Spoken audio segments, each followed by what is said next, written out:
Hi everyone, welcome to the Tradies Family Podcast. I'm your host Frankie, the founder of the Tradies Family. I'm here to bring you practical, down-to-earth advice and support for partners of trade business owners, helping you achieve that elusive work-life family balance. I understand what it's like to be in your shoes.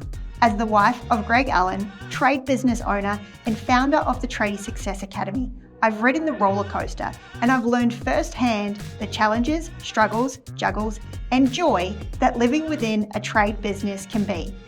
So if you're ready to reclaim your work-life-love balance, join me on this journey. Let's support each other and figure this out together. Nicky, happy 2024. How are you going? I'm fantastic. How are you? I'm so pumped. Really good. Thank you. Thank you so much for coming on. I was so excited that you said yes, because to have your energy to start the year makes me so happy. That's how I want to start my 2024, with your energy. How are you? I'm fantastic. I'm so pumped to be back on a podcast, my first one for the year. Yes, amazing. So a little bit about yourself, Nicky. You were previously in the very big corporate world. You went on and did some one-on-one business coaching and was working solo. Mm-hmm. And then recently, like in the past, is it 3-4 months, come to TSA? Yes, 3 months, I think. Yes. So head of partnerships and events, and already come in, just absolutely kick the door down and smash some goals already. I know, it's so good. I was desperate to be part of the right culture business fit. So that's exactly what TSA is for me. But yeah, it's been fantastic. But no, I was working for myself for 2 years and specifically helping women in that business personal coaching space. So yeah, it was really fun. Awesome. And so not even that we've talked about goals so much, but even when I first met you, I was like, she knows goals. So that's what we're going to talk about today. Like, start of 2024, why goals are important, how to set goals. I don't know why, but it sort of came to the top of my mind. I was like, people might be thinking, goals, New Year's resolutions, and set them, break them. And it's so funny because there's so many people who, what are the top ones? Get fit, eat better, those sorts of things. And they are really important, obviously, but a little bit cliche, right? And It's sort of like when you said that you would join TSA because, it's something that aligned with you, then we're talking about setting goals and talking about that personal alignment as well. So before we go into all that, why set goals? I think for me, some people have an attitude in life where things happen to them, or they can happen to life, right? You can be very victim-y, or you can be the one that kind of forges forward. And I think in my experience, if I don't have a goal, then I'm just going with the flow of life. I'm not actually setting a stretch target. And so for me, I thrive in a change environment, and I thrive on a challenge, and I thrive on pushing myself out of my comfort zone. So a lot of people, depending on their attitude towards life, will go, oh, you're so lucky. I don't really necessarily believe in luck. I'm like, no, everything I've ever got, I've worked really hard for. It's been a focus. I've set the target. And amongst my family and friends, I'm known, if I decide I'm going to do it, I do it, right? And I think that's because I've practiced goal setting from a really, really young age. Like, it's been something that's been, I think I got quite addicted to it really young. And when you set yourself a goal and you do it, you get the momentum because you're like, hang on a second, wow, I did that. And then as the years have gone on, I just know if I really want something bad enough, I will absolutely. And I'm not afraid of anything. Like, I'm not afraid of setting a goal, but it's how you do it, and then it's how you keep yourself accountable, which we'll talk about. And tell me, Nicky, where did that come from you? Like, for you, who taught you how to set goals? Do you know what? It's a really great question, Frankie. I came from a pretty dysfunctional family, and I think so many times when that occurs, you can kind of be part of the problem. My grandma, who's still alive today, she was my mentor in life. So she was a working nan. She was kind of like, my mum and I are really close in age gap. So my nan became my mentor, and she worked at Black & Decker, which is the power tool company. Which back then women didn't work, right? She had a company car. She drove around to all the supermarkets. Oh, I thought she was like the biggest boss in the world. Oh, I love so. Yeah, so my nan's amazing. And my nan always went on overseas holidays, always had the beautiful home.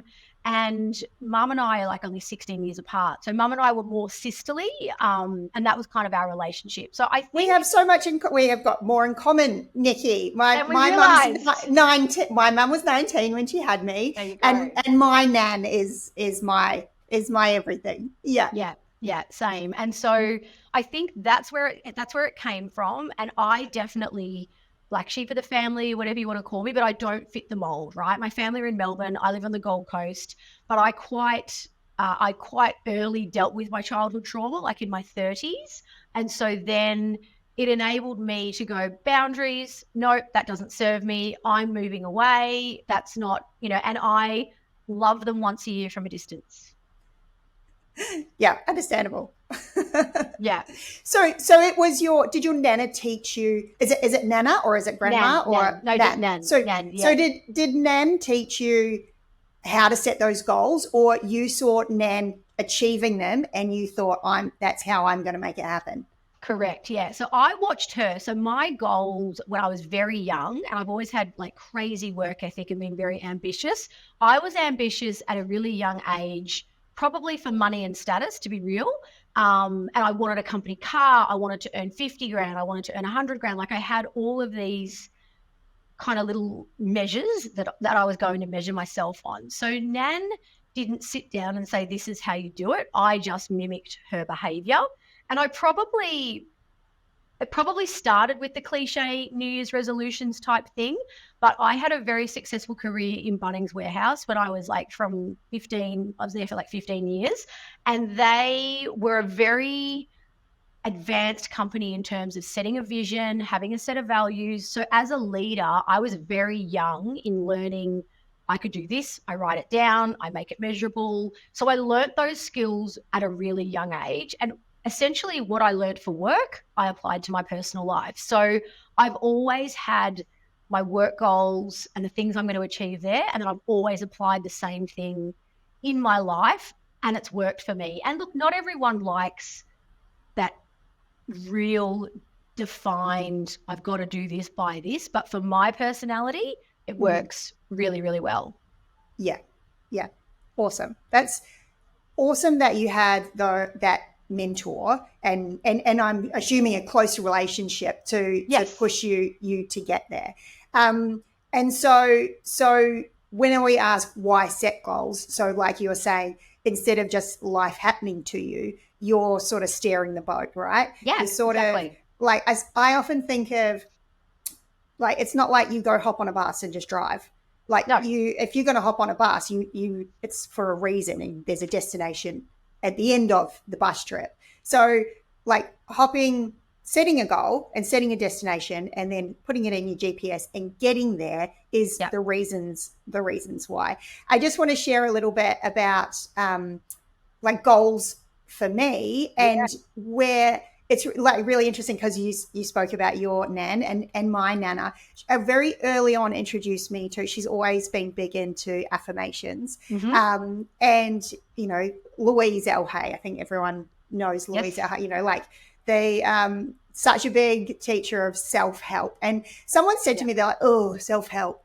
And I was sort of like, oh, why are people so like anti-self-help? Yeah. And it's so interesting. And because I was like, oh, maybe, and there's like, how do I feel about that? And I was trying to pull it apart. And it's like, at the end of the day, if you're not going to help yourself, then who is going to help you? So those people who, poo-poo self-help can just poo-poo themselves, because it's about, doing what you can to motivate yourself, right? Yeah. So my nana taught me those things from Louise L. Hay really early, and I have been setting goals since I have journaled since I was 17. Wow. And have them all stacked out. You've got them. So you still got them? Yes, I still have them. Oh, I wish I kept mine. I've never kept mine, which is so annoying. It's so interesting reading back, but like some of them are like, you have to brush your teeth more. Like, Right. Okay. Yeah. like Yeah. even as a 17-year-old, I was like, right, I really need to look after my teeth. And Yeah. then one of them was like, stop kissing so and so because he's not good for you. Like just all these like, 17-year-old Yep. things. But it's just so interesting to go back, and it's like ever since then I was, really set on this is what I want to do, and Yeah. and this is what's important. Mm. But just before we go on to the next bit, so reflecting on your goals for 2023, did Mhm. you reflect on 2023? Did you sort of Oh, set a time and look at those goals? yeah. So I have my journal sitting in front of me, and I did like a whole 2023 ceremony type thing. So I have probably been in the last 3 years, I had a marriage breakup. And so since then, I've really refound myself, and I've kind of tapped into energetically where I am. And I think I'd been running on adrenaline for a long time, and I'd been in a relationship where I was constantly searching for validation. And so I kind of forgot who I was and what I was about. So I've done a lot of rebuilding. I've always had the goal setting that I'm going to take you guys through today. But I think for me in that last 3 years, I've done a lot of full moon ceremonies, stopping, journaling. I learnt Vipassana, which is a style of meditation. So I went away for a 10-day retreat. So I've really gone inwards, which I'd never done before. So I've really gone on a journey of learning that I have to love myself before someone else can love me. So the 3 years for me has been incredibly transformational. And I have been a bit of a bandwagon girl in my life. So if there's something new, I'm always going to try it. But for me, the journaling, the meditating, the being with self, the slowing down, like this is a 3 thing. So it's kind of like not just doing it because everyone's doing it type scenario. I really know now, and I'm 47, right? So you get to an age where you're like, that doesn't serve me. That does. That boundary exists. I'm not even going to go there, because you learn the lesson over and over again, right? And then you don't learn it. So life keeps throwing you the same freaking lesson. But I've got to a point now where I know what serves me and what doesn't. So I had an alone session in 2023 at the end of the year, about a week out, not long after I just recently moved house. So I'd set up my new house and I sat down out on the balcony, and I literally went through all of my goals and what I'd achieved and what I hadn't. And I would say probably 80% of them that were achieved, which was phenomenal, because I set a Amazing. really, Well I done. set a, yeah, I set a really lengthy target, and it was a bit of a hustle year for me because I was moving home, and probably my biggest achievement of 2023 was starting a podcast. So I started my podcast, recorded 70 episodes. As you know, they take a lot of work. And that was a phenomenal result for me. And I probably helped 25 women in my coaching business. Amazing. So I connected to some really, really amazing humans. And then I kind of had to go, I love this, but I was missing the people contact, because my people contact was all individual, but I was the coach and I needed my own team, which is why I decided I wanted to go back into the workforce. And I was incredibly picky. And that was one of my goals, was finding the right career that fit into this new Nicky, right? So it wasn't about the money and the status. It was like, I need a certain amount of money for my lifestyle, but ultimately I need to align with what the business is doing. And for me, TSA was about helping people, which is inherently what I love doing. And I love the tradie space, having grown up in Bunnings. So Yes. I've got, a soft spot for helping, particularly knowing someone. What I find about the trade guys, girls, they are so open to the fact of like, I got no idea. No one taught me Yeah. that. There's Yeah. no ego about, they know at trade school you don't get taught the business elements. So for me, when I found this role, I was like, that's it. I manifested it. I wrote in my journal, like I future journaled before I had the interview. And it became a really big goal of mine to get the role. And yeah, I feel like I'd manifested it before it even existed, in terms of I'd love a job that's an hour from home. I'd really like the drive. I'd like the ability to be flexible. I'd like to work in a team, all the things are verbatim exactly what I ended up sort of achieving. So yeah, 2023 for me really, really huge year, big year, definitely reflected on it. I then had another session with a friend of mine. We had a bit of a beer together and we both sort of held each other accountable and talked through hers and mine. And that was really good, because when you do it with someone else, if you're in a relationship or a friend or a partner, you're then able to get, it's very easy to go, missed that, did that, new ones. Whereas this was more, oh my God, you did that. Like there was a bit more stop, a lot more recognition from your friend or your partner. And we went down a whole rabbit hole for a couple of hours. And it was really, we both had our journals, and yeah, it was really therapeutic. We did it on Boxing Day, and I can't recommend that enough, particularly in a family unit. I find it really, really, really powerful. Like there's all the stuff you do for self, but then there's all the things that you can do, relationship, partner, etc. The different fields of your life. Yeah. You're so right. And I'm so glad that you had that time and even that friend to reflect with. What an awesome friend. But like, I want to ask you a bit about, so you reflected on your year and you said that the last 3 have been, a big 3 years for you, and you went inside with your Vipassana, your meditation. Mm-hmm. How was that? That's a great question. How was that? So, if I could just elaborate on that a little bit more, just for those people who find it hard to reflect, so hard to look back. Like it's, like sometimes it's just easier just to move through and not feel and not look and just keep on going, right? Yes. Instead of looking at a year and being like, what were the good things? What were maybe the not so good things? What did I learn? What did I love about myself? What do I need to work on? So like you're saying the last 3 years were hard, and that's when you sort of went in. Mm-hmm. Sorry, I don't want to put words in your mouth because you didn't say it was hard. You said you went through that 3 years for you. How was that going inward? So for me, I was in survival mode after my divorce, and most women are. So anyone that's gone through anything it was really traumatic. My ex-partner had an affair, so it was very messy. And I say that openly because affairs are something that aren't discussed, right? And yet they're sadly really common. And I've talked about them before because it's kind of like this dirty little secret, and yet it's actually quite common when you do have those heartfelt discussions. So I think for that first year, I was in fight or flight the whole year. I was definitely seeking counseling, coaching, and I really just went into survival mode. Sell the properties, get the house, get everything sorted. I was working at the time, and I dated too soon. I didn't know how to love myself. Back then, I was obsessed with exercise because that was a control mechanism for me. And in that first year was when I was like, wow, I've got to stop. And so it wasn't until the following year in the February that I decided to quit my corporate career and to focus inwards. So I was in a position, we'd sold all our properties, and I'm an artist as well. So I do big abstract artworks. So that business had always been going on the side. So art for me was my expression. So it was a way for me to get out the emotion. So I quit my corporate career, which financially, when you're supporting 2 kids, is really difficult. But I did it. I put a certain amount of money away, and I knew how much money I needed to make each month.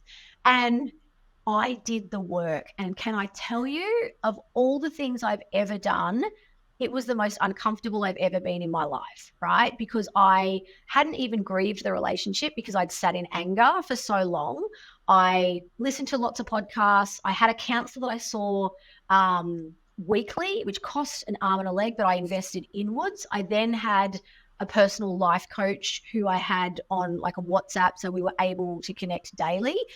And I rewired myself. And for me, I think I was probably operating in fight or flight for my whole life, right?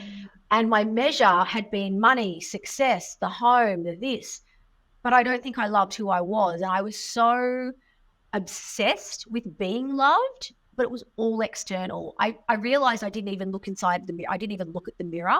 And I learned on that journey shadow work, mirror work. And for those that don't know what that is, it's about what does that say about you when you have an opinion of someone else. So I immersed myself, like I do, in the self-help world, right? And it's like anything. Once you scratch the surface, it was everywhere, you know, and I then kind of got overwhelmed. I was like, whoa, there's so much. Like, where do I go? And then I went, no, this is the coach for me. This aligns to me.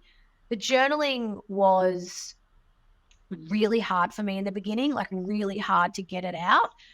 But I persevered. Like my coach would be like, just keep, Nicky, promise me we'll just do it for another week. Persevered. And this is some really good helpful hints for people. I refrained from, I'm obsessed with TV, absolutely love TV. That's my kind of switch off time.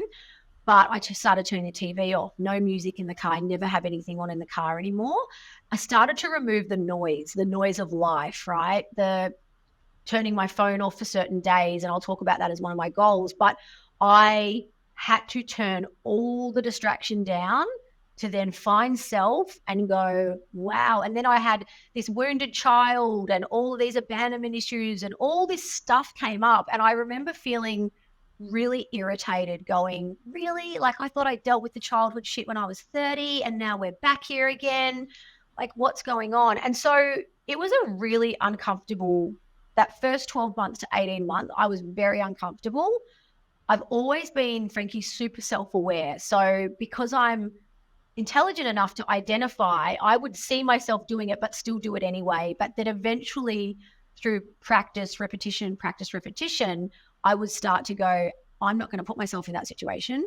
I'm not going to respond to that text that way. I'm going to remove myself back from that.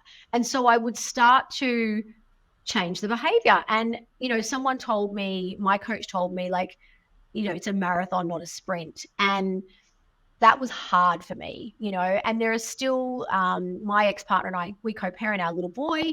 So there's constant contact, right? And I went through the anger, then I had to grieve.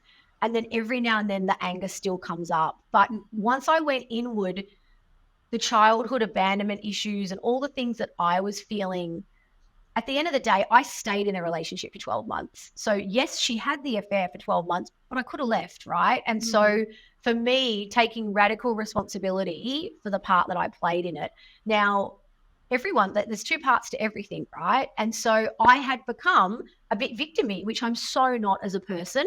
But when something so traumatic happens and it's so triggering in your face and triggering, it's kind of like, wow, it's really hard to not be the victim. But it took me about 18 months. I got out of that mode and then I sit with it, you know, and now for me, I can recognize really quickly when I'm having a bit of a flatter day, and I know to trust that it's going to pass, right? Because I would, in the past, a negative thought would drop in. I'd be like, oh, we can't do that. So I would quickly distract, ignore. And if you don't feel it, you can't heal it. So I didn't really cry until the year after we had separated. I hadn't done the music at night. I hadn't got rid of photos, you know, all that sort of stuff. And I feel like for me to move forward, I had to really do that inner work. And even for me this morning, driving to work, like I have an hour and everyone's like, oh my God, how do you do the drive? And I'm like, I love it. I absolutely love it. I don't have anything on. I don't listen to podcasts. I just observe, and I'm able to go into quite a meditative state, even though I'm driving. So for me, going inward, for anyone listening, it's time alone, right? I think that, you know, particularly women, we tend to think that, I feel like we think self-care is getting a pedicure or going to the hairdressers. Self-care is being with self, right? It's legitimately removing all of the stuff, not going to a shopping center, not getting in a car, sitting in a space and being with yourself. And one of the things I did do, Frankie, which was really amazing, and I've got all my clients over the years to do it as well, is I would do a 24-hour reset where I would just book a really cheap hotel or a tiny hotel or something like that, phones off, journal, and I would take myself away. So I did that twice last year and twice the year before. I do it twice a year. I do that as well. Do you? Great. Yeah, it's like my own silent retreat. Yes. And I have found, like, I remember, you know, coaching women like, oh, I haven't got money for that time. Kids, excuse. I ended up selling because I didn't have a lot of money at the time. I was working for myself. I sold heaps of stuff on Facebook Marketplace, made Which I know you're a gun at. I'm a gun at. And I took myself away to a tiny home down in the Byron hinterland. And I think I was out of range for 30 hours. Phone was off, and I came back a new person, you know. And I think anyone that's listening, that's running a family and got children, you can make it work if you have to. Everyone should have a friend or so. Hopefully they've got someone that can say, yes, of course I'll mind your little one for the night. Go and do this, because for me, that's really, really, really important. But also the strength to ask for that time. Oh, like, exactly. I know if for myself, like, especially when I'm seeing, you know, Greg under the pump, super stressed out. And then, you know, that thing of like when he's super stressed out for a long time, then, you know, I'm parenting by myself for, you know, a long time. And then we both get to the point that it's burnt out, and you're sort of like digging yourself into a deeper hole. And you can't, when you're in that deep hole, because everyone's so burnt, you can't see what's needed to move forward or get out of the hole. So to get the strength to be like, I need to step away for an afternoon, for even a walk, even, you know, small bits, but even for a night, which I found so beneficial. And I felt like when I did get the strength to ask for that time, then I could step away and get a bird's eye view of, okay, what is the situation here? I've got these feelings, my partner's got these feelings, but the situation isn't just all our feelings in a little hole tornadoing around. It's the situation, and what can we do, and what needs to happen, what needs to drop off for us to be able to move forward in the right direction. So I'm so glad that you said that, about that, taking that time away to have that inward feeling and really go inside, because it's invaluable, right? It is. And I think, you know, it comes back to the goal setting. You know, if you're in a relationship, then you should have a partnership. You should have a partnership check-in once a month. You should have goals for yourself for that year. And in that, you know, in that goal setting, like I did it with my son instead, but we sat down and we're like, right, we're going to do this. How are we going to do it? When are we going to do it? And that becomes a check-in. And so that 24-hour retreat goes into your year plan. You might want one, you might want two. Then my suggestion for people that are in relationships is to have a monthly check-in where it's a date night, they go out, and it's like, how are you feeling? The children aren't there. You don't have to go out. The kids can just be in bed and light a candle and change the mood. We've had like some staycations where we will find a really cheap hotel deal, like locally, and stay there. So we're like away from the house. We'll send the kids to school from the hotel. And so they're at school. We've got that day to plan and organize and spend together. Yeah. And then when they come home from school, they're, you know, using the hotel facilities like the pool and all. So they feel like they're having a holiday as well. And we didn't have to ask anyone to babysit, but we removed ourselves from the home and had that time away. And just before we go into how to set those goals, I just want to sort of have just get your ideas on, I'm sure you've heard the term like comparatinitis? I've never heard of that. Comparing yourself to others. It's because I'm completely wrecking the word. Comparativitis. You know what I'm saying? So, and those extrinsic, what is with my words today? Extrinsic feelings, like you were saying, like grabbing for those big things, as opposed to intrinsically coming down and spending time with yourself and getting that personal alignment right. So and not comparing yourself against maybe extrinsic things, but coming into yourself and making sure that you can do the thing, like direct your life and put it in the Google Maps where you want to go. So how do you know you're feeling a goal that is right for your personal alignment, as opposed to comparing yourself to extrinsic expectations?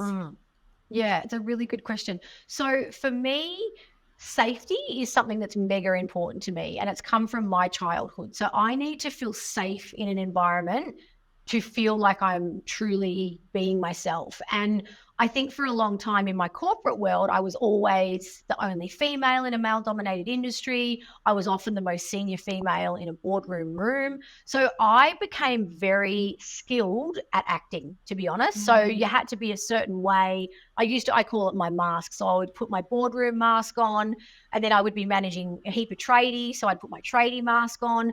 And along the way, you can lose sight of who you are, right? And when you are in those environments, you tend to then mingle with those types of people. And for me, that boundary for me became work and personal. So I learned all the lessons in my early 20s to kind of have a very, I call it the brick wall, and to not allow that to become who I am, and to keep those things quite separately. And the other thing for me is the whole comparison. Social media can be really rife for this. So you can have, I always have a social media crush on someone at the time, but it can become too obsessive, right? So if you're in a space where if you flick through your feed and it constantly makes you feel less than what you need to, then you need to unfollow those people. And so for me, one of the things I do with my clients is we do a spring clean, right? So who are the toxic people in our life? Who are the things that aren't serving us? If you look at something, or if you have lunch with a certain friend and it doesn't make you feel good, that's a whole nother podcast on boundary setting, right? But that's when you've got to take accountability for that doesn't serve me. For me, I did it with my family in my early 30s. I was like, I love them. I love them once a year. I can't be around them with alcohol. This is my boundary. I'm going to stick to it. I haven't had Christmas with them for 20 years, but I love them. And if I didn't have that boundary and own it, that was never going to happen. It would just continue to be this kind of argumentative, dysfunctional relationship. And now I have a great relationship with him. Is it a bit artificial? Yeah, but that's okay, right? Because it's either have it and be a bit artificial. It's not really that artificial anymore because we've worked through all that. Superficial, that's the word. Yeah, that's the word. So I think you've got to take accountability for the people and the places that you're around, right? And so this is something for me that came smashing down because of a breakup. So sometimes people are forced into a situation and then they learn the lesson. But one of the things that I try and say when I'm coaching people is don't wait for that. Don't wait for the freight train to hit you in the head. Sit down, give yourself that space to kind of go, how am I actually going? Like so many women that I work with don't even know what their favorite food is. They don't even really know what they like. They are so caught up in following, doing what the others are doing. They've got that couch. I need to get this. And it becomes very materialistic. And, we've all been there, right? I'm still a victim of it. I love fashion. I love all those things because they make me feel good. But I think you need to own the situations that you're in, and you need to provide yourself a space to stop. And this is where having a journaling practice or a routine in the morning, ritual, whatever you want to call it, having that means that every day we go, and I've just done it the last 2 days before coming back from a break. It's like, wow, okay, we moved, we were running on adrenaline, we're back in self now. And there was 2 days after I'd been busy. And so my whole central nervous system had gone back into this fight or flight. And for me, Frankie, I felt sick. I was like, because I've lived so inwards for so many years now that I was like, far out, this has to go. Like, this is not feeling good. And I kind of panicked a little bit and then went, remove. And I realized I hadn't been alone. My eldest son had been home the whole time.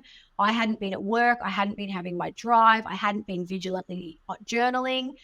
And then I took accountability for it. And then sure enough, having that space. So I think you've got to create a space ritually. It needs to be either daily. For me, I set non-negotiables are the first part for me that I set from a goal setting perspective so that I can have, so one of my non-negotiables is to have what I call your ritual practice 5 times a week. So the minimum is 5. If I do it 7, amazing. But 5 is the minimum for me to function inward as I want to. And so the reason I set it at 5 and not a 7 is one of the biggest things that's so important for anyone setting a goal is to build trust. There is nothing worse than setting a goal and then the next day you fail, and that internal subconscious is constantly going, you didn't do it, you're shit, like you're saying all right. these things It's like you need to internally. build confidence within yourself. You do. So setting non-negotiables is the first thing that I do with anyone when I'm supporting them on setting goals. It's the first thing I do with myself. And so the non-negotiables are the bare minimum, right? So it could be, so I'll share with you. Do you want me to, I'll share some of the ones that I've got for this year. So my non-negotiables, by the way, for everyone that's listening, I literally write them on a bit of paper and I stick them up at my workstation. And I've done this for 3 years now. So since I've sort of redefined my life. So my non-negotiables for 2024, my phone goes off on a Saturday night and it doesn't go back on until a Monday morning. So I have a 30-hour phone reset. So when I first set this, like everyone was like, what? You can't do that. What if something happens to the kids? I'm doing it. Like I'm doing it. And then as the weeks went on, I told my important people, my mum, who I co-parent with, phone goes off on a Saturday, doesn't go back on a Monday. Contact my son if you need me. Otherwise, it can wait, right? And then as it caught on, people were like, oh, I better text you tonight because I know your phone's going to be off. It's just something I do. And I hadn't done it when I moved for a while and I felt so available for everyone else, which meant that I had no energy left for anyone else. So that's fine. So my ritual in the morning, I call it your ritual, so this is my minimum, non-negotiable, bare minimum. So this is your daily. This is your daily, which will then be your weekly. Yeah, so this is my non-negotiables for the year, and I can change them. Usually I reassess them at that 6 months. So I have the 24-hour reset. So I have journal 5 times a week. My journaling practice involves me taking 10 deep breaths in through the nose, out through the mouth. And then I have affirmations, which I write in the front of my journal.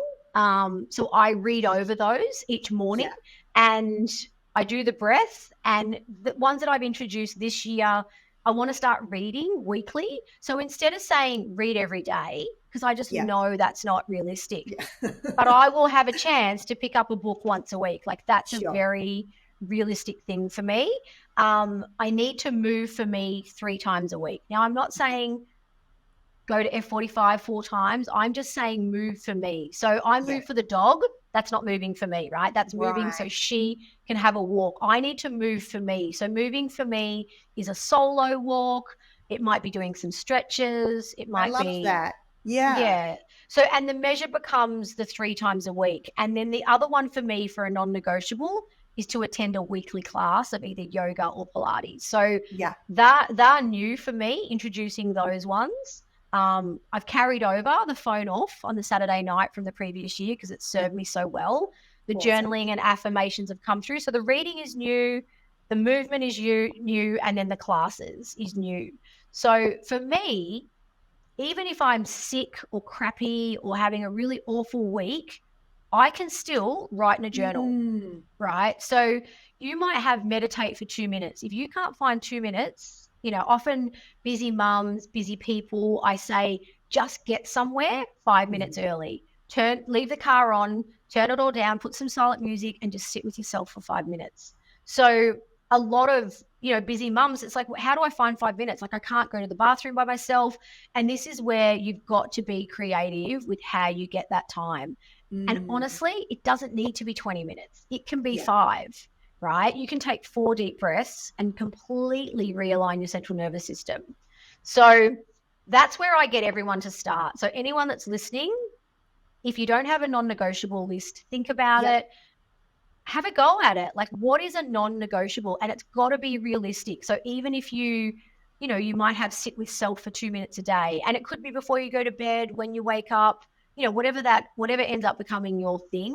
I love that, Nicky. It's really good. That's awesome. And even the way that you've written it, because I guess there's so many different templates and ways to write goals. And, like people I hear like SMART goals all the time. There's like the 5 R's and the 7 C's and all these different ways to have a goal. But it sounds like what you're doing is quite intentional because it's like, read every week and maybe it doesn't, and, like meditation. So it's like at least 2 minutes. And it's sort of like you give yourself this is what I need to do. And I need to have that time for myself and the intention. And like life gets busy and life gets crazy. And it doesn't have to be 30 minutes, but it's like as long as you are giving yourself that time, journal. Maybe that comes out as 2 or 3 sentences, but giving yourself that time. And like you said, starting somewhere. I love that. It feels a lot more intentional rather than so, strict and regimented, because, life should be about intentions as opposed to, like carving out time for X, Y, Z, because at the end of the day, life is, the things that happen when you're planning to do other things, right? Yeah, no, absolutely. And I think I've tried all the goals. I've done so many of them over the years. At the end of the day, you just need a notebook, right? You need a $2 notebook. And for me, having those goals visual, so my non-negotiables, I don't need to do this anymore. But in the beginning, I would have them on a bit of paper and they would be stuck at my workstation. I don't need to anymore, because what happens with the non-negotiables is it's about building trust. So when you build trust in yourself, trust is the most important thing in any relationship. But if you don't have it with yourself, you're hopeless, right? So I am where I'm really bad at the moment is trust around food. So I haven't got that discipline in place at the moment, but I have had many years before, and I know that I'm really loose in that space at the moment. But once you build that trust and you do the stuff you're saying you're going to do, even if you don't want to journal, back tomorrow, you still feel like you went there and you did it. And so it becomes a tick in your brain. And honest to God, anyone that's listening, repetition, repetition, repetition. Like, it's so simple and basic. All of the things and the websites and the books and the planners and objectives for the day, like, it's all just unnecessary, I think, right? It's about building trust, doing the stuff you say you're going to do. You keep piling that on, and you feel like a superhero, right? Well, that's your routine, isn't it? Like, it's just who you are. You start doing it without even thinking it. And it's building that, you're saying trust. And when you're talking about trust, I'm even thinking about confidence, like confidence in yourself. Yes, I can do it. So I want to do it. There's this thing called self-determination theory. And it's this theory that suggests that there's like 3 basic psychological things that need to happen. And it's like autonomy. So that I choose to do it. No one's told me to do it. I actually choose to do it. Competence, which is what you're talking about, is trusting yourself that I can do it and that I will do it. So creating those routines. And the other one is like relatedness of like you're knowing that you can connect to yourself and connect to others and intrinsically know why you have autonomously chosen this, and that you can have the confidence and competence to carry on doing it. So that's awesome. One of the other things that I find that's super helpful, I've kind of done this on and off over my life, but I have a word for the year, right? And last year my word was embodiment. So I had been teaching all these things, but I didn't feel like I was 100% embodying everything that I would say. And so my word for the year was embodiment, and it was do the stuff you say you're going to do, like do the stuff that you're preaching. And I feel like I really nailed that word. And the word for me, I've already written my word for the year up on my whiteboard this morning. It's on my vision board that I've created. And so having a word for the year is fine, but you have to share it, right? So I intend on sharing it with the people I work with my friends. I've already shared it with my friends. I'm like, right, my word for this year is listening to myself, listening to my gut instinct, listening to others before speaking, listen to the universe, just listen, right? And so listening, it's kind of like just trusting, because it was all very embodiment, do. And this year for me is just listen, just go with the flow, right? Like I've got a really intentional year of just being, which is beautiful, right? I've curated it that way. But having a word for the year and telling your besties, your partner, having it in your check-in, how are you going with that listening? Oh my God, I've had a terrible week. I haven't done it. I didn't listen to my body. I ate bad food, whatever that is. So a word for the year and sharing it with the people that you have that connection with. Really That's for important. That accountability, right? When you're sharing it, your friends who aren't in the deep hole that you've dug to yourself can say from that bird's eye view, hey, have you been listening? Have you been listening to yourself? Have you been listening? And they might even say to you, grabbing you by your shoulders, listen to me now. Yes, exactly. That accountability to know that that's what you're working on, right? Yeah, absolutely. And then for me, where I go with goals is I break them up, right? And I think a New Year's resolution is I'm going to get fit, right? Which we all know is just a statement. But a true goal is having a measure. So it's kind of like, what is the goal? How are you going to do it? When? And then what's going to be the measure? So it's kind of like the specific, but at the end of the day, how are you going to know you've done that? So this year, I've broken them up into work, personal, and family. And I've got my work goals. And then under personal, I didn't do this last year, but this kind of came out organically in the last week. I've got some personal doing goals, and then I've got the being, right? So for those that are listening, doing is getting the house, getting the job. Being is doing the ritual, being with self, scheduling the alone time. It's for me, it's my spiritual journey. It's going to full moon ceremonies. I've got saying yes to new experiences. So I want to put myself out in the world a little bit more. So under my personal goals, I've got doing. So I'll share them with you. I've got go to Mexico with Lou for her 40th. How am I going to do that? Savings plan. When? August. What's the measurement? I need to save this amount by that time. So breaking it down. 100%. You have to break it down, because otherwise it's like, well, how am I going to get that 12 grand? Okay, but if I can get $2,000 a month, then Mexico becomes a reality. I've got taken overseas trip with Harvey. We're going to go to Japan. This is the doing, right? I've got to get curtains for my new home. I want to visit my grandma in Melbourne twice. I want to podcast once a week, and I want to pay my mortgage back by an extra 50,000. So there's not a lot on the doing for me this year. Whereas the year 2023, I don't know, Nikki, that sounds like a lot. I don't feel like it's a lot, right? But across a year, right? Like that's sure. 2 holidays, doable.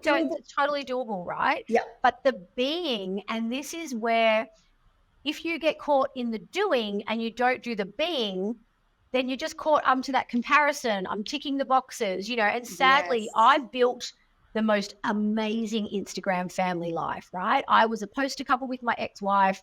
We had the home, the cars, the holidays, but inside we weren't connecting truly, and our relationship was suffering, and it became too much about the doing and not the being. So on my being is do the ritual 5 times a week.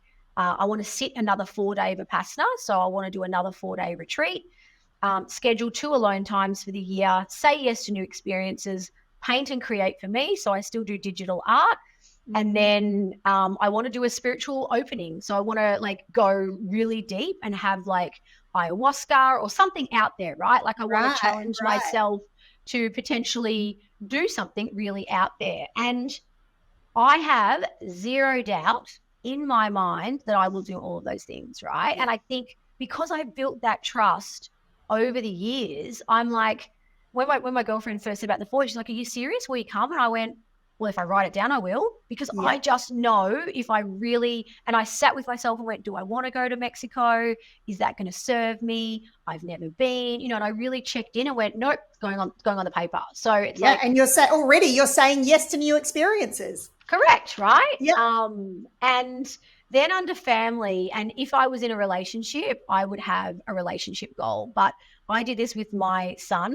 I didn't do it with my eldest son. I haven't told him yet, but I want to have a once a fortnight family dinner where we actually go out to dinner. So no devices and just go out for dinner. Sounds really simple, but if I look back at 2023, me and my boys didn't do that. And then when we did, we're like, oh, that's right. We had become victim to eating at separate times, and my eldest son was going to the gym and he didn't want to eat then, and it just became a bit wishy-washy. My youngest son and I are going to go to Japan, which involves Legoland and Disneyland, which is cool. Harvey and I want to do a once a month bushwalk and then a once a month beach day, and we want to continue our Uno battle. So we've been having a 2-year Uno battle. So we try and play a few games. And so last year we played 300 and something games of Uno. We've got a little book that we write it down. And he won. He won the challenge for the year. So this year... I'm so happy for him. Yeah, so happy. And they're my goals. So I've got my non-negotiables, which are imprinted in my brain. And then my goals, I know how I'm going to check in for them. And the biggest thing that I want to impart on the people listening is know your accountability style and know your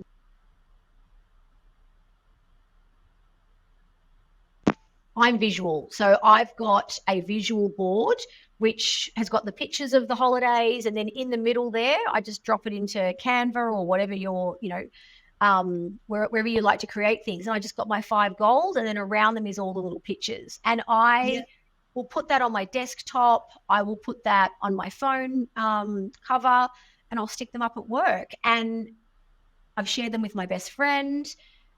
And then I'll have that monthly check-in. So I also do a little bit of a monthly check-in. I'm not working with a coach at the moment, but if you know that you're hopeless at this, work with an online coach or get someone to support you. Or even a group, right? A friend. Yes, a friend, an accountability person, someone that you know is going to stretch you. You have to choose someone that's going to challenge you and someone that's going to be like, you can't have someone, not like, oh, it's okay that you didn't journal for a week. Yeah, that's not the person, right? You need someone that's going to be like, well, what's going on? You're not journaling. Give you a little raise of the eyebrows. Yeah. Exactly. So once those goals are set out, get them visual, get them on your space. If you just like writing them down, if you want to do like little check-ins in your calendar. So I went through financially on my planner. So I literally just go into my phone calendar and I'm like, have saved $6,000 by this day. I've already done that, right? So my planning for the year, I took a day to do it, right? But it was so fun. Like we went to Kmart and we got new books, and Harvey, my son, was involved. And like it was a whole thing because I'm trying to teach him you can do and be anything, right? If you set your mind to it and hold yourself accountable.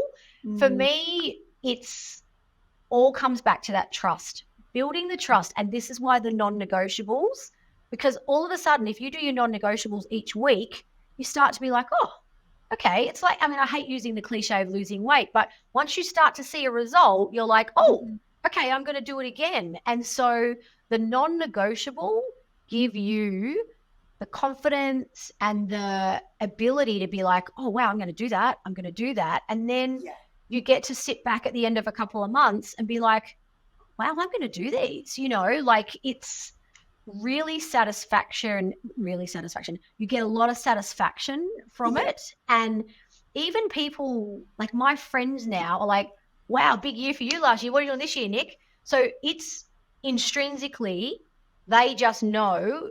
So what's this year about? They already know I will know that. So my friends, and that's because I've done it so often, right? That's because I'm always like, what's the next stretch? And it's like, I announced to a party yesterday, my word is listening. Why? Or the day before, because it's my worst, like it's the trait that I'm the worst at. It's the one area within self that I continually want to develop. And it all comes back to that insecurity, right? So when I'm having a conversation, I empathize with the person. I want to tell my part. The intention is right from the connection perspective, but really, shut up, Nicky. Shut up and listen, right? But you know what is amazing, Nicky, and is that you are so honest, and you obviously do go internally so often because you know what that is. And like some people would be really scared to share their goals, and then they're missing out on that accountability. But you've gone in, you've not only announced it to parties that you're listening more, you've announced it on the podcast. And I have a feeling we'll walk into that office tomorrow and there will be listen on the whiteboard. It's already on there. Exactly. So that for you to be, you obviously trust yourself enough and so much because of the years of you achieving your goals that you can put it out there and know that works. When I put it out there and I'm, confident, and maybe sometimes even for people who haven't built that trust in themselves, take the risk and throw it out there a little bit, that you can, listen and have people hold yourself accountable. And hats off to you. Obviously, you clearly achieved so much and you're so strong and honest, but that is that self-growth which gets you to where you currently are and where you want to be, and where you in those quiet times can sit and feel so proud of yourself of where you are. You're an incredible like energy, but channeled and force and direction, and you're so kind and inspirational about it. So thank you for always just being so just so aware of where your energy is going and where you want to go. Thank you. Oh, I take that. I really feel that. Thank you. Yeah. I think that acknowledging for everyone that's listening to this, and this is where I used to be, right? I haven't always had this ability to self-reflect. But if you're on Instagram, or if you've got that friend or family member and you're like, oh, wow, look at them, they're showy, they got a new car, or like whatever, right? You've had that thought, right? That is not about them. That's about you, right? If you can't look at someone else's success and go, wow, good on them, right? Because that's not your business. And this is all about, like, again, that's another podcast, but that's shadow work, right? So when you're looking at something going, oh, she's bought another dress, or she's this, that, it's like, that's a you problem, right? If you're what does this bring up in me? Correct, right? So the chances are, with women in particular, it's usually an insecurity of ourselves. And I, in my 20s, 30s was really bitchy, right? I was someone that would always compare and think that I had to have all that. And, I learned the hard way because I was that person, right? I was probably, far more judgmental than I am. And not judging others was something I worked on as a word 2 years ago. And now it's just intrinsically, and I'll still catch myself. I'll be like, oh, did they need to, that's their life. You do you. Maybe they did. You do you, and, even coming back into a work environment for me, when I was with myself, it was really easy because you could have your own boundaries set quite clearly. When you're in a work environment, you're relating to different people, right? So you're kind of like, oh, hang on, it's really easy to have an opinion for the sake of having an opinion. But sometimes, and this is why listening is the word this year, sometimes you just don't need to speak, right? Like if it doesn't really affect you, then it's okay to not have an opinion. And as someone that is confident and quite extroverted, I'm so much better. And again, it's another podcast, but when I'm in my masculine energies, doing and being and goal setting, and when I'm in my feminine energy and I'm empathetic and I'm kind, that's more me. Like that's intrinsically who I am. And at the back end of last year, based on my goals, quite like deliberately, it was hustle. Got a new job, working, moving house. Working towards things. Yeah. There is a lot of strength involved in pushing that forward. Yeah. And now I had to do a whole decompress and, I had to turn all the things off in the house, and I was like, hang on, what day is it? Oh, you haven't turned your phone off in 2 weeks. Like, I had to have a whole little reset before coming back to work today. But it starts with trust. I can't recommend non-negotiables enough for anyone that's listening. And set them, share them, right? If you're setting them and you're not sharing them, it's like, when you it's your dirty little secret. It is, right? So if you say, when you say to your friend, maybe you're having trouble in your relationship, you're like, oh, if I voice it, then it's real, right? So it's the same thing. So if you voice the goal, then you've kind of got to hold yourself accountable. Yeah. Bless you. That's amazing. I think if when we talk about like tangible pieces, what would you recommend listeners go and look up, go and find? Who inspires you when it comes to goal setting or accountability or getting or a personal alignment or even shadow work or alone time? What sort of things do you go to? So I love Mel Robbins. So I listen to the Mel Robbins podcast. I absolutely love a lot of her theories. I've only recently just found her, but she's absolutely amazing. So she's someone that I listen to.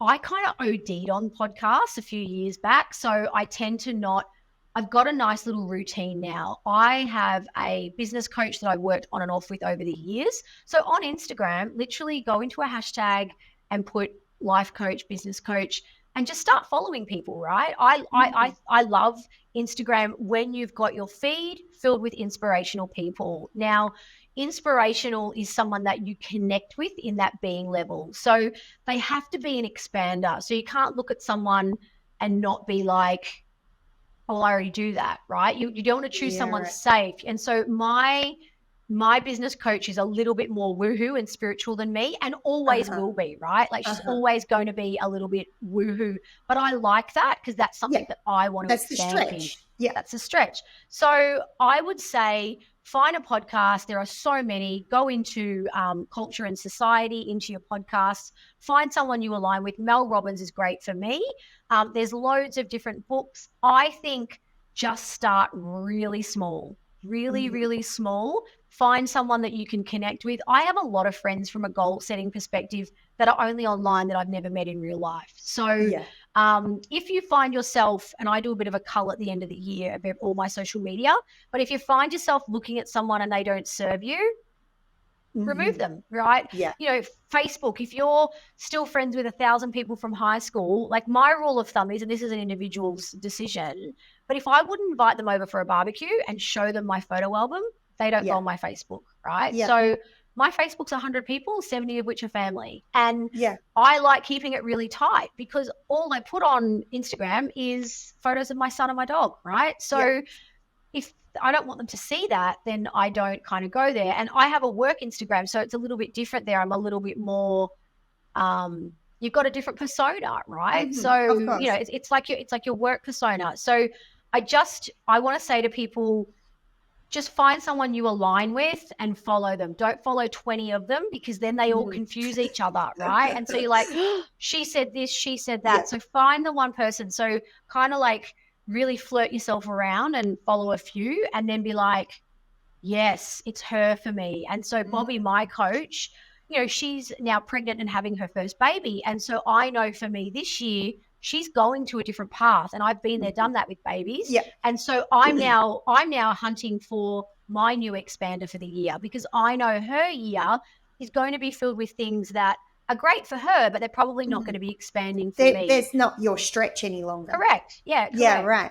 Correct. Yeah. And I think, you know, it's from a business coach and having an accountability and a support person, it's not uncommon for people to change them up every couple of years. Same with counselors, psychologists, you know, because if you don't have someone else that's going to, you know, you get into that routine, right? Yeah, and so I budget money in my budget to spend on myself. I put money aside to spend on a counselor. Psychologists don't work for me. I've tried a number of times.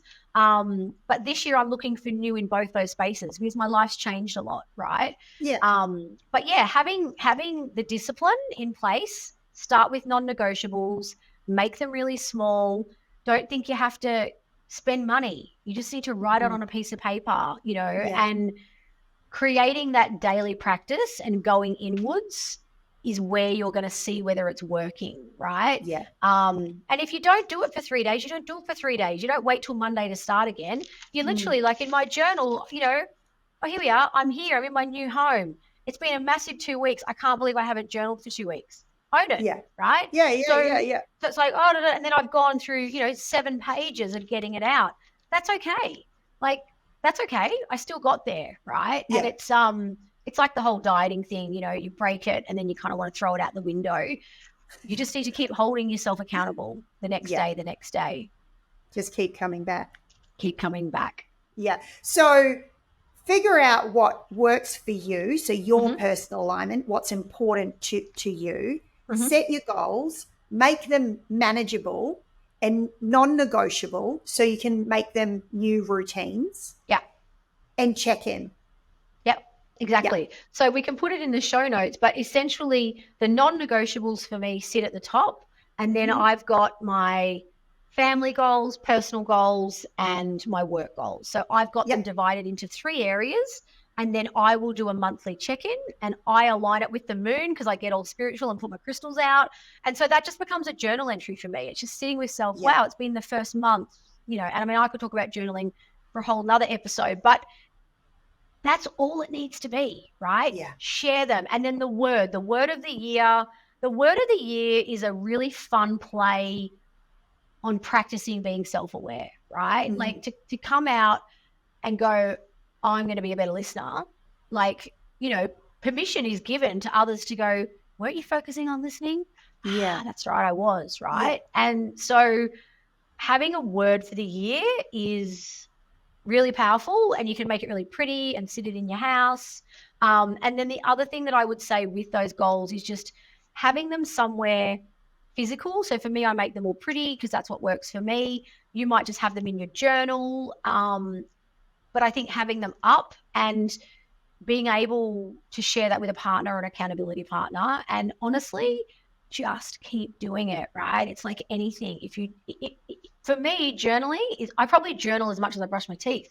So it's like, it's just something I do. And I never, when I first started working, I wouldn't bring the journal to work. And so then I would get home and be like, I did a journal today. And now I'm like, it just goes in the handbag. So I might be having lunch and be like, oh, okay, and it's just 2 or 3 minutes of thoughts, and my non-negotiables for the day are ticked off, right? So the trust is built. That's amazing. That is incredible. Now, Nicky, just before we leave, listen to this. You are, once again, an incredible ball of energy and inspiration. And we are so, so excited to have you on our team. We're so glad to have that energy. I am so appreciative to have what I would probably think to be the equal amount of energy that Greg has, but in a female form, to watch that channel and growth, and the way that you are so passionate about all the things that you are so passionate about is really, it allows other people to, I think, be themselves and authentically themselves as you are authentically yourself. So thank you so much for being so insightful of yourself and speaking so openly, so honestly, and being so vulnerable. Like we've spoke about, that's what gives you all this self-growth. And I hope you are really proud of all the work that you've done, not only in the past 3 years, but recently, a moving job and sitting with yourself and really knowing all the things and then achieving all the things that you have. You've done an incredible job. I'm so grateful for your time and your wisdom and your goal setting routines and inspirations, so we can smash it out 2024. Oh, it's going to be a big year. It's going to be a really big year. Yeah, it always is. Thank you. It is. I'm really excited though. And, for me, I've probably never felt more aligned, and I feel like it's going to be an easier year for me because I'm in that mindset now where it's going to be about the being, not so much of the doing. And I think that was a big game changer for me, was breaking those two personal goals, because most people will go to doing, right? I'm going to do this, go on a holiday, get a new house. They're all very physical. But if in your core you're not being, then what's the point, right? Like, the things don't make you happy. And I know this because I had all the things. I earned all the money in the world. I had it all, and it didn't make me happy. I still didn't love myself. I still didn't go internal. So that for me is the takeaway for everyone, is to focus on the being. Yeah. Know who you are and feel into that being, right? Yeah. Amazing. Oh, well, I can't wait to see you in the flesh. Awesome. Hopefully I'll see you tomorrow. Frankie. Thank you, Nicky. Bye.